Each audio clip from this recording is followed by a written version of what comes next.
Good evening. Certainly thankful to see everybody out this evening. We are continuing in 1 Timothy chapter 2. 1 Timothy chapter 2. And last time we were together, we noticed the exhortation for prayer to be made in chapter 2 and verse 1 for all men. The word from King James men is derived from the generic term meaning mankind, for men and women. That is represented there. In 1 Timothy chapter 2 and verse 8, when you move down to this passage, then when you deal with the word that is men, here it is gender specific. It's andros. It's the Strong's Greek number 435. And we would basically get a near or a ner from this word. The Greek transliteration, and it is meaning or referencing males. It excludes females because it is specific. And it says, I will therefore that males pray everywhere lifting up holy hands without wrath and doubting. Last time that we were together, we discussed a little bit about what it means to lift up holy hands. And when we're talking about the hands, specifically lifting them up, that's not what, a lot of people today in religious worships lift up their hands. I mean, if you want to lift up your hands, you go for it. But as far as this passage, it would not be authorizing that because it's talking about lifting holy hands. That describes what the hands are that are being lifted up. And not only are they described as holy hands, but they are described without wrath and doubting. So there's a description of the individual who is praying. So this is actually giving us a description of the male who is lifting up prayer, who is leading in prayer, and the life of that individual who is the one that prays in this situation. Then the contrast is then for the women also. In verse 9 and following, it says, in like manner that also the women adorn themselves. Here we have the great contrast that exists here, and he's talking about the adorning, the outward and the inward, the fleshly and the spiritual. And our fleshly attire should not indicate that we are carnal individuals that are full of worldliness, materialism, or sinful or wicked behavior. Our outward adorning should indicate what is in the inside of the individual, and that is that we are holy individuals, that we are Christians, and we should exude that not only from the inside with our attitude and with our speech and with our actions, with our behavior, but also it shows in what we wear. And certainly, what you wear does send a message. I mean, anytime you go into an interview, does it matter what you wear? If you're going into a professional interview, I'll just open that one up to the floor for a minute. Does it matter what you wear? I heard a couple of yeses. Why? I dress for the job you want, not the job you have, okay?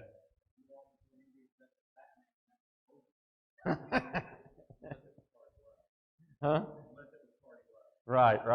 Party, wow. Oh, that's funny. Yeah. Okay. So it's an indication of maybe how seriously you take yourself, how seriously you take what you're doing, the event. Certainly that would be a reflection upon how we dress when we worship. I mean, here we are talking about, we're going for an interview. It is a reflection of who you are, who you represent, and how seriously you take the occasion. And then when you flip that around and people say, well, you can just come as you are, and it doesn't really matter what you dress like when you come to worship God, then wouldn't that also carry over to the seriousness of the gravity of the occasion? Just something to consider as we're talking about how the outward outward apparel sends a message. And the point that's being here with the ladies is that their outward apparel should be professing a woman that is godly. Now, if a woman shows more skin than clothes, is she professing that she's godly? That's a very direct question. If she's showing more skin than clothes, then she is not professing a woman that is godly. And so, again, there's a lot of different directions that this could go when you're dealing with modest. You're trying to, when you look at the word itself, it's a lack of extravagance where you have individuals trying to show themselves to get attention, and they're trying to get attention for the outward appearance. And what we want people to do, to look at us, and we want them to see Christ. We don't want them to look at us and think, wow, that person is very worldly and materialistic. And so you have this issue that you have to deal with in this text where it talks about the modest apparel, and then he says that with shamefacedness and sobriety. And it is significant when you look at those words and how that impacts what's being talked about, especially shamefacedness and sobriety. When they adorn themselves, from 1 Timothy chapter 9, 1 Timothy chapter 2, verses 9 and 10, to adorn themselves, if you look up how it's defined by Thayer's Greek lexicon, is a garment let down, a dress or attire, garb, clothing, dress or attire. So, I mean, certainly he is addressing what it is that they're wearing. He's dealing with both. So he's addressing something that they would put on their body to cover their body, or what they're going to be wearing, but especially what they're exhibiting in their attitude and the way that they carry themselves. Now, the full context is subjection, and ultimately how a woman carries herself and how she interacts with other people will show whether she is an individual that is in subjection or whether she is not, whether she is rebellious or whether she is not. And clothing would be a part of what he is dealing with, but especially the godliness that is exhibited with good works and the way that that person is living. Any comments?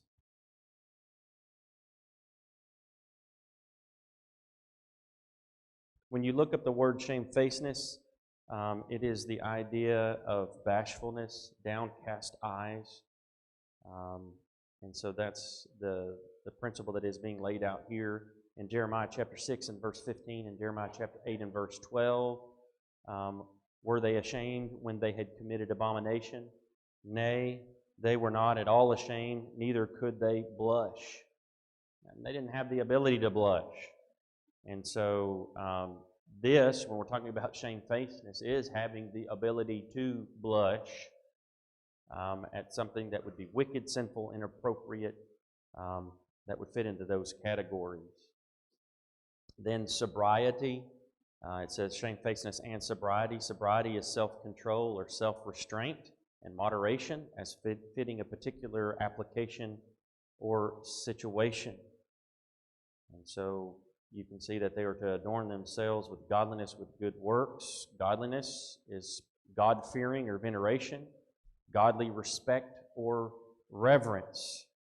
And so this is to be a woman professing a God-fearing reverence and respect with good works, but also it shows in the clothing that she wears. So a woman has to ask, does my clothing excite lust? Or does my clothing cause someone to see purity and virtue? And that has to be a question that has to be asked, especially as we're dealing with this particular context here. In Romans chapter 14 and verse 21, it is good neither to do anything whereby thy brother stumbleth or fall into sin or is offended or is made weak. And so we don't want to be a stumbling block for each other. And of course, that could go for a man or a woman. We don't want to try to cause or excite lust in each other. And so we have to make sure that we clothe ourselves to prevent that. And so that could go for both either a male or a female. But specifically in this context, he addresses the female.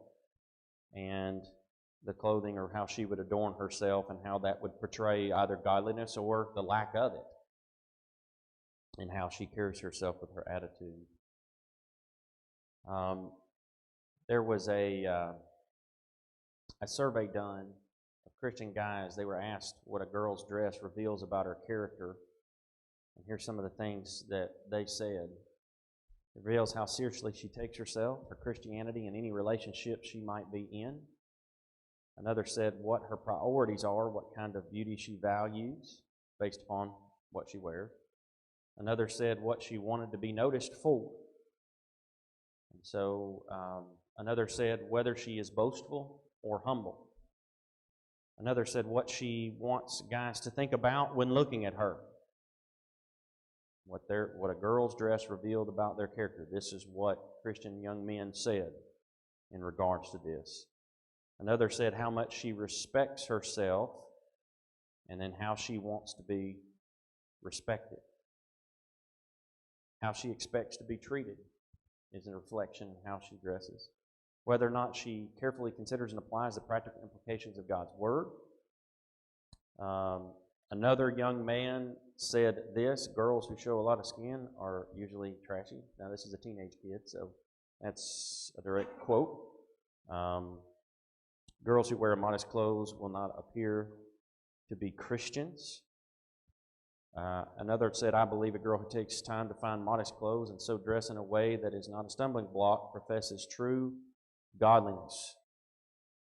And so it's important to look at what it is that is put on and the reflection that it gives. And of course, we mentioned last time as we were together from 1 Peter chapter 3 and the correlation between there. And it talks about the interaction with this woman who has a husband who is not believing, and that she may, without the word, win her husband by her life, by her conduct, by how she conducts herself. Even though her husband is not a Christian, if she lives the Christian life and shows it in godliness before her husband, she can win her husband to Christ. In 1 Peter chapter 3 and verse 2, while they behold your chaste conversation coupled with fear, that is your pure conduct coupled with fear for God.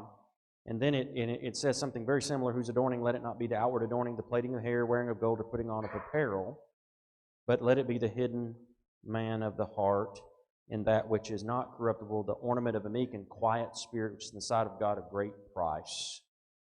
Interestingly enough, that subjection is in this passage as well. Because he says, an ornament of a meek and quiet spirit. Verse 5 speaks of subjection, being in subjection unto their own husbands. So there is this principle of subjection that is placed along with this action and adorning as a part of life. And so it's important as we look at all of this and we see the connection here. Some people might go to passages like this and say, well, see, you can't have your hair braided. You can't wear gold. If you wear gold, then, it's forbidden. A woman can't wear gold, right? Because it says here in 1 Peter chapter 3 and verse 3, whose adorning, let it not be that outward adorning of the plaiting of the hair or the wearing of gold. So some people would go to the extreme and say, see, you got to do exactly what it says. A woman cannot wear gold. If that's true, she cannot wear apparel, because it says the putting on of apparel. So that's not what it's saying. It gives this contrast on one side to the extreme to contrast that which is. You're using this carnal, fleshly comparison to something that is spiritual in the way that a person interacts with other individuals. And that's what's being done in both of these passages. And so you have the subjection principle that goes along with this as he's moving along. Male leadership is certainly considered in 1 Timothy chapter 2 and verse 8. It is laid out in 1 Corinthians chapter 11. And as we are here, we'll touch just a moment there. In 1 Corinthians chapter, let me get to 1 Corinthians, I was in second. 1 Corinthians chapter 11, in verse 3, but I would have you to know that the head of every man is Christ, the head of the woman is the man, the head of Christ is God. In the passage here, it's laying out what we would consider that male leadership principle. It's also laid out in 1 Timothy chapter 2 and verse 8, in that these men, males, are the ones that are leading, those that are individuals that are holy, without wrath and doubting. Women also should exude godliness. It should come across in her, according to 1 Peter chapter 3, her meek and quiet spirit, her godliness with good works. And then as we move down in verse 11, he says, let the woman learn in silence with all subjection. And then the next verse says, but I suffer not a woman to teach or to usurp authority over the man, but to be in silence. And so, again, looking at that leadership role, he's going to explain why that is in the context, and for some it might be confusing because he speaks of childbearing, saving females, and that might seem somewhat odd as you move down to verse 15. But he explains why it is that God established these things the way he did. And from the very beginning, God has placed a male leadership role, and clearly it was there in the garden. Now, that's not necessarily something that we would grasp a hold of per se if we went back and read there in the beginning. But clearly it is delineated here that Adam is supposed to have been the leader, and Eve stepped out of her place. And when she did, she sinned and then led her husband to sin. And that's what's being described here. For Adam was first formed, then Eve, and Adam was not deceived, but the woman being deceived was in transgression. Notwithstanding, she shall be saved in childbearing, if they continue in faith and charity, holiness, and sobriety. There's a bunch of different commentators that say a lot of different things, especially about verse 15. But the thing that makes the most sense to me is in the context of everything that's being discussed, we're not talking about Eve per se, that all women are saved because through the line of Eve, females eventually produce the Messiah, the Christ. And that's where salvation came. That's a popular belief. I don't think that fits the best with the explanation that is here. I believe when it talks about childbearing, that this is a fancy, big $200 word that we use in biblical hermeneutics. That's another $300 word for you tonight. That just means the science of biblical interpretation, but it's called a synecdoche. That just means representing a part for the whole. And that when he uses childbearing, he's just talking about that the woman stays in her role. Male, head, he's the head, he's the leader. God put him there. There's male leadership role. Women are to be in subjection. That is the context. That is what is being discussed in the whole of this context. And then he says, Adam was not deceived. The woman being deceived was in transgression. Notwithstanding, shall she be saved in her maintaining her role, not stepping outside of it to take on the leadership role as she did in the garden. And so they would use childbearing to represent kind of like, we would say motherhood, but not all women will end up being mothers. And so we're going to say femalehood, just staying in that role that God has given them in place. And so that's what he represents here, if they continue. And he's talking about all females, not just mothers, but all females, if they continue in faith, charity, holiness, with sobriety. Here's the description again of as long as a female would stay in the role that God has given her and continue in faith and in love and holiness with sobriety, then she will be saved.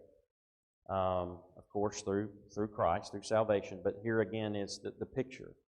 If, however, she decides to step outside of that role, as Eve did, and has a negotiation with Satan over here, and decides instead to take that apple and going to make this decision on her own, she didn't even you think about it, she didn't talk to the male leader. She didn't talk to her husband. She didn't talk to Adam. She took it, and she ate it. And then she gave it to her husband to eat. And so she stepped outside and decided, instead of being a helpmeet, she became the leader. She made the decision. And so if you look at that, and I know this may sound a little bit foreign, but that's what happened. And because of that, she stepped outside of the role that God had given her. And that's why when you come to passages like that, this is the explanation. That God is saying, this has been from the very beginning, the leadership structure. And even from the Garden of Eden, Eve was not right in stepping, not only did she take of the fruit and she was deceived and she sinned, but she stepped outside of this and led in this case. She was supposed to be a helpmeet for the man. Instead, she decided she was going to be the leader. She did lead. She made that decision and then decided to lead her husband also. And because of that, that's why this passage says that women have a role, men have a role. God is the one that designed it. I'm not the one that should be able to question it. Sometimes it makes us scratch our head and say, why? But this is God's design. And He put it in place very early on. And this is what He expects. And we must continue to surrender to it. Now, going back, now that we have that picture, as we step back then to verses 11 and 12, it helps us to see the picture a little bit more clearly, as it says, let the women learn in silence with all subjection, but I suffer not a woman to teach or usurp authority over the man, but to be in silence. A woman is to never, the word usurp may not be the best word or the best translation in the English language when they brought that over, but the idea is to take dominion over. Some people would come to a passage such as this and they would say, well, this is an example. They would say, well, the Valdosta elders can choose to allow women to serve as the preacher and elders, and we're going to say that they're not usurping authority because we've given them the authority and therefore we've delegated it to them, and they're not usurping it, and so we're giving it to them. Well, you can't do that. And so some people have come to a passage like this and they've come up with this idea that, well, we can say, you're not taking it away from us. All the men in this congregation can say, women are not taking away the authority from us, and therefore you're not usurping it, you're not taking it away. We're going to give it to you, and therefore you can take that position. We don't have the right to do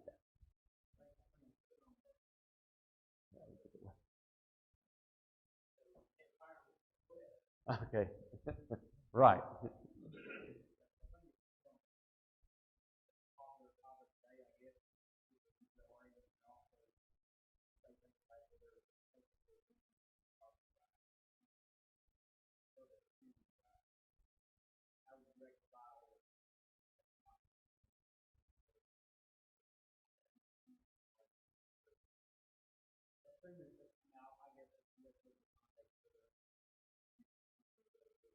All right.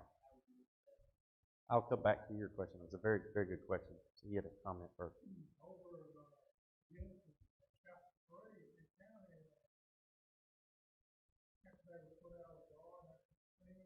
Mm-hmm.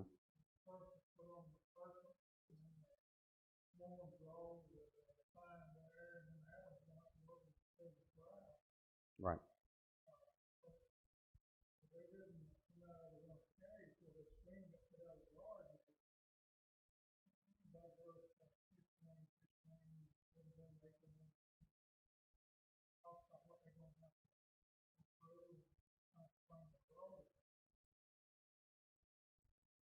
Right. That is very true. In Genesis chapter 3, you have that discussion. Genesis chapter 3, 15 and following, where it kind of delineates some of that. And some people would use, like, for example, it talks about Eve and part of her curse, was pain in childbearing, and they in reference to the role of subjection that a female would be in her life in order to get to heaven. As long as she remains in the role that God has given her and a man remains in his role that God has given him and walks in that role, then she will be blessed. but not by stepping out of it. Eve was not blessed by saying, you know what? I think I can be a godly leader, and this is what I'm going to do. Some people today say, well, God's not going to punish me. If I'm doing right, I'm doing something that's good, I'm just going to step up and I'm going to take this. And some would take the role that God never gave them and run with it. And we can see here that's not true. I'll come back to that. Any other comments?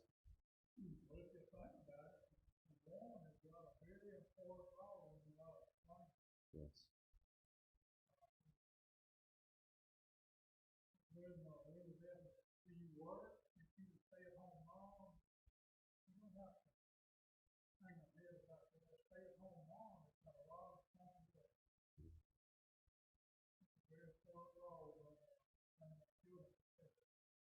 And certainly that would echo, like what you're stating, would echo the Titus chapter 2, as it gives some of the distinctions between the older women, the younger women, and how they're to teach each other. And it mentions some of that role there that is echoed in what is talked about here, and the role that is to be played there in the home.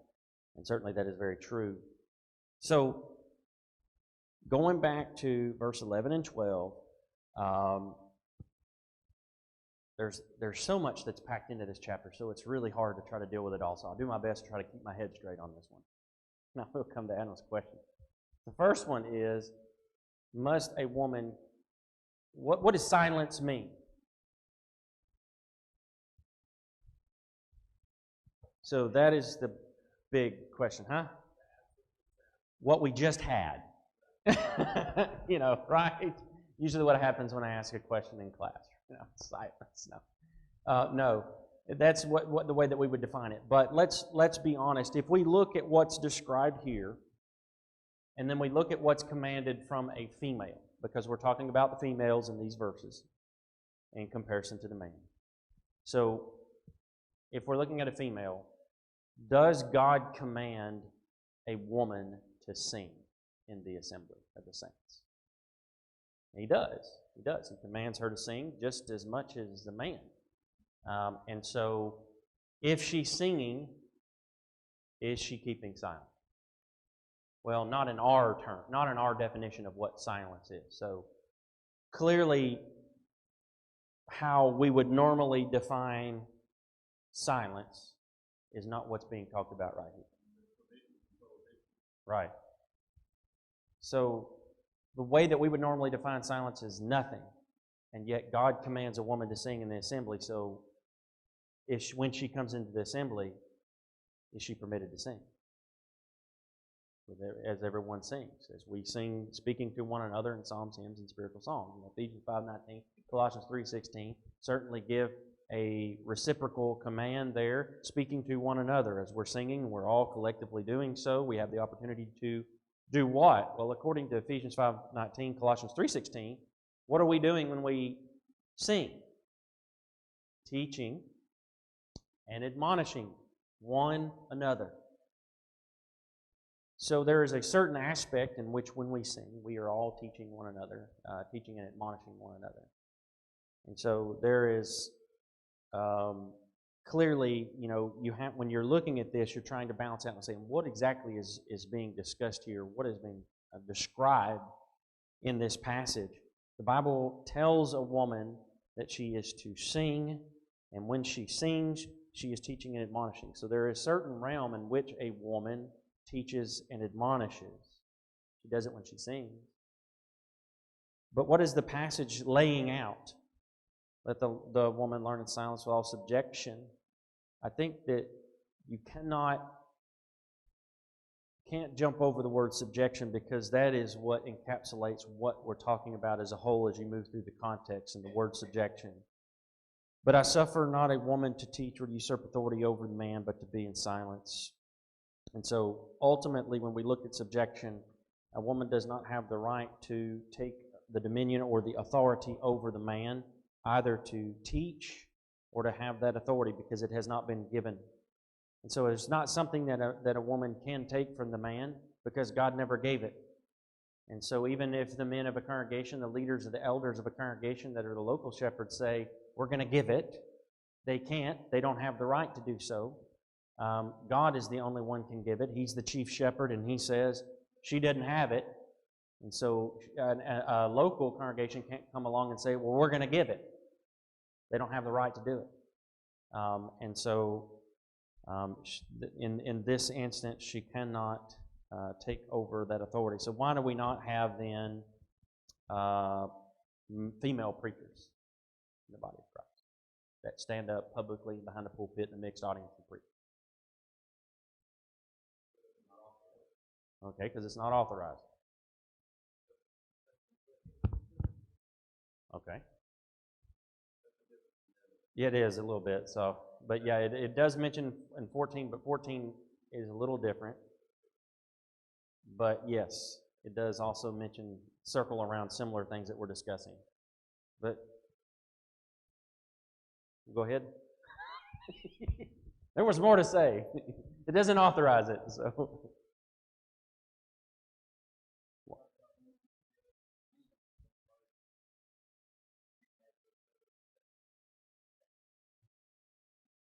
Right.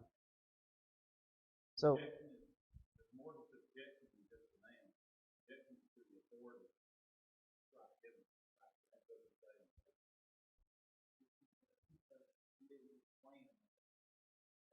Okay.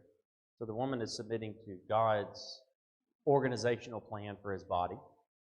And so by her submitting, she's not just being a subjection to men, she's being a subjection to God. And that's the point that's being laid out in 1 Corinthians chapter 11. And ultimately, that's what will be delineated as you move throughout the context. And specifically in there, he deals with the veil and females in that particular context. But as he starts off with the basic principle that is timeless and has not changed, that God has not changed that, and that this is the structure that God has placed. God is the one that designed it, and we can do no better than what He has designed. Though we would question it, we really don't have a right to, because ultimately we're just the creatures. He's the creator. He designed what's best. This is what He has designed. That's what He wants. In order for us to please Him, then what do we have to do?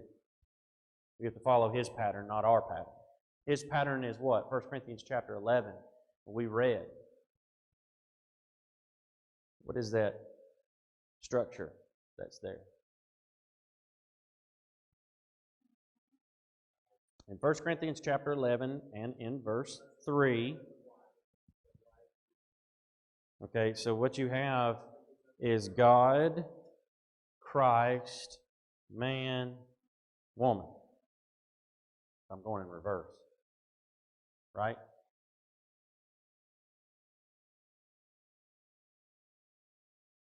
God, Christ, man, woman.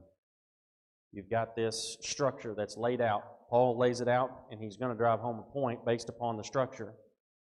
And again, it has to do with subjection. It has to do with headship. It has to do with authority. And that's the discussion that he's going to lay out as he deals with some of the things he's going to mention in 1 Corinthians chapter 11. But ultimately, it's the same thing that is here. God has laid out this structure where you have male leadership, you have women that are in subjection, and therefore they do not have a right to try to jump out of that. And he says, it's happened once before, and look at the mess that it got us in. Eve did this. She started off, and we started off really poorly, in which you have a female that decided to take a leadership role, and because of that, we have a problem. But that was never God's design. And so God says, if a woman wants to get to heaven, she wants to be saved, she needs to continue in the role that God gave her in faith, love, holiness, sobriety.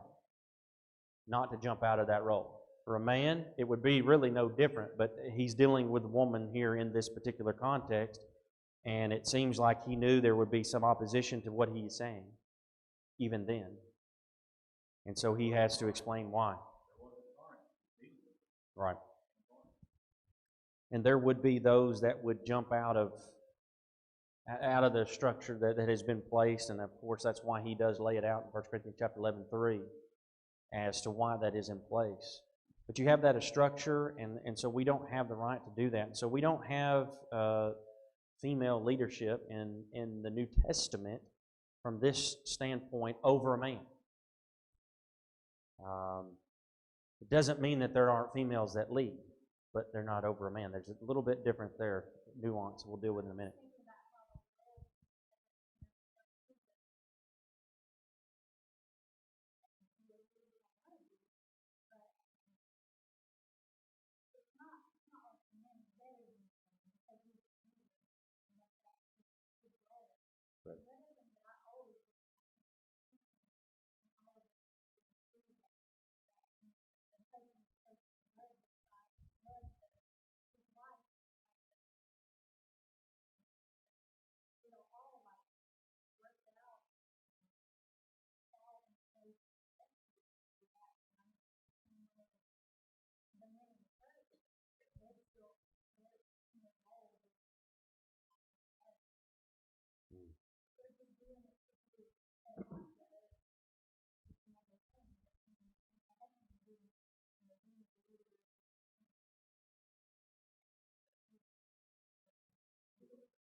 So what basically what Amber mentioned is this, that God has given us each role.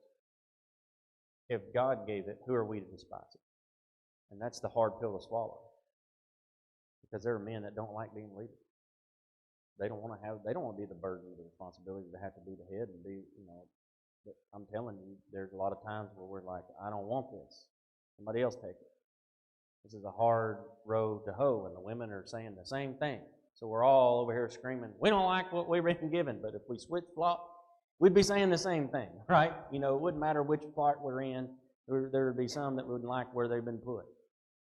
The issue is, who are we to think that we could come up with a better plan? This is God's plan, and if we can function well in where God has given us to function, then He's going to bless us. And that's really the point that's being made here in this passage in verse 15. If a woman will function well where God has placed her, God will bless her. He will save her. And that's, He's laid out a challenging thing before to say, look, there's male leadership.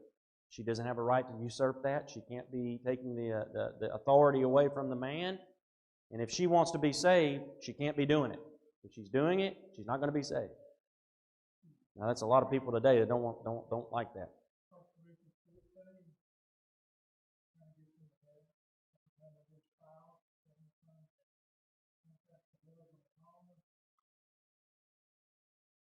That's great. It deals with the organization, the structure of the church, everything being done decently in order and not a bunch of stuff jumping on top of each other where people can't be understood.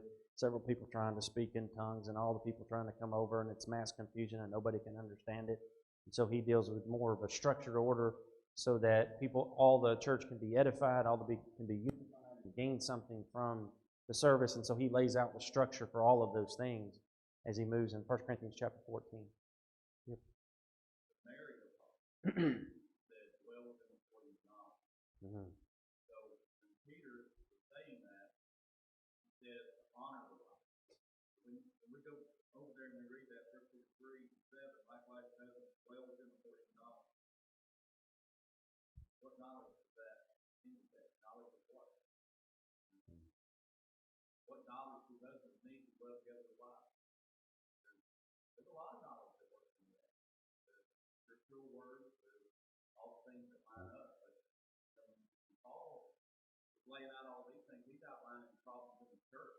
Mm-hmm. These are problems, that will rear themselves up in the church. Yeah. It's not just in the home. These things are out. Right, and it's really interesting when you're moving through this because, here definitely we're dealing with the functionality in the body, because we're dealing with some spiritual leadership issues. You got male leadership, especially dealing with prayer and teaching. So you're definitely dealing with some of that. But the structure even flows through it, through the home and everything, because we can see that as well in the home, going over to Ephesians chapter 5, as the husband being the head. But at the same time, the husband is to cherish the wife. She's to live together according to knowledge, 1 Peter chapter 3. So all of that comes together. But if each will function well in their role, God will bless them. It's when we decide that we're going to step outside of what God has delegated us to serve in, then things do not work well. There's a lot of people today that have stepped outside of God's authority on this, and they're choosing to do other than what God has authorized them to do, and it's His kingdom. So if the king makes an edict, the subject doesn't get to come along and say, I think I've got a better way, I'm going to change that. I'm going to do what I want to do.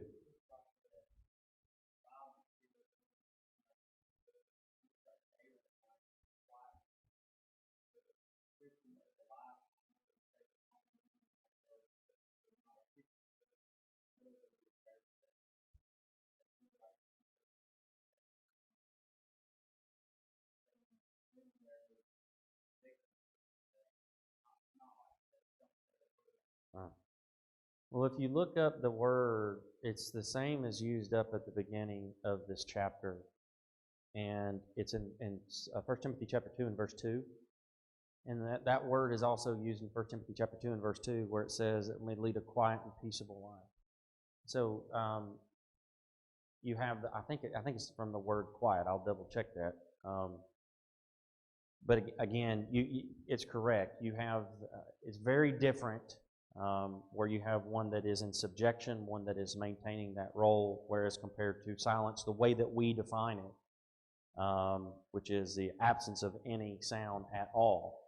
And we know that the Bible certainly would authorize women to teach women. Titus chapter 2 tells older women to teach younger women. So there is a certain aspect where God has delegated authority for a woman to teach. But in this particular arena, she does not have the right to teach or to take dominion over or authority over the man. And so, again, that goes back to that. And so that's why we don't have females that are leading in that role, because God has not given that role for her to play. That's not what has been delegated there. Was that the second bell? Okay, good. I was just making sure I wasn't.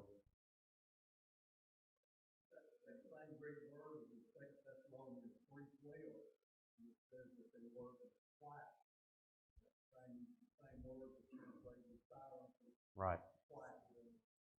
You know, and so, you know, this is often, you know, a very interesting passage, especially as you work through this part, because there's a lot of people in the religious world today, even in the world today, that would look at us and say that we're misogynist, that we are bigoted in our view toward women, and that we would downgrade them.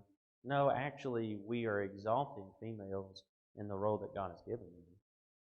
And God has blessed them with an amazing role. He designed them from the very, very beginning to be a helpmeet. And that was His design for them.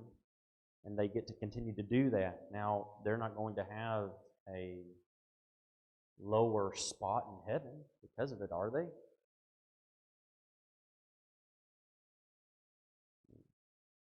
Give me the cheap seats in heaven. I'll take that. All right. I'll take the worst seat in the house as long as I'm in, you know. But heaven's heaven, you know. Females, males, I mean, that's why it says we're all one in Christ. There is no differentiation from that standpoint. We're all going to be able to be saved and be in heaven together. And so there is no setting apart there. Everyone has an opportunity to have salvation. And it's not been made any difficult for a woman to obtain salvation than it is for a man, because you obtain salvation the same way. It's the same. You're on an equal playing field. You obey the same gospel. However, there are specific roles that have been given for each to play, and there are differences in those roles. It is interesting, even when you go to 1 Corinthians chapter 12, it's talking about spiritual gifts, and he makes it clear that there are different gifts, and some people didn't like that they didn't get a certain gift. And he said, if you don't have love, none of these gifts mean anything. In 1 Corinthians chapter 13, they're useless, they're worthless without love. So you could see sort of kind of the same thing that would play out today with gender differences and roles that are given by God, even with spiritual gifts that took place in the first century in Corinth. and some of the tension that created. Today, we have the same tension, but it's based upon gender roles. But we have to be willing to accept what God has blessed us with. If you've been given, in the first century in Corinth, the gift of tongues, accept it. If you didn't get the gift of healing, you have to be willing to accept somebody else got that. And that's not the role that God blessed me with. Holy Spirit didn't give me that gift. I don't have it. I'm going to be thankful that I've gotten what I've been given, and I'm going to flourish in that. Thank you so much for your attention. We'll pick up there next time and move forward. Thank you so much.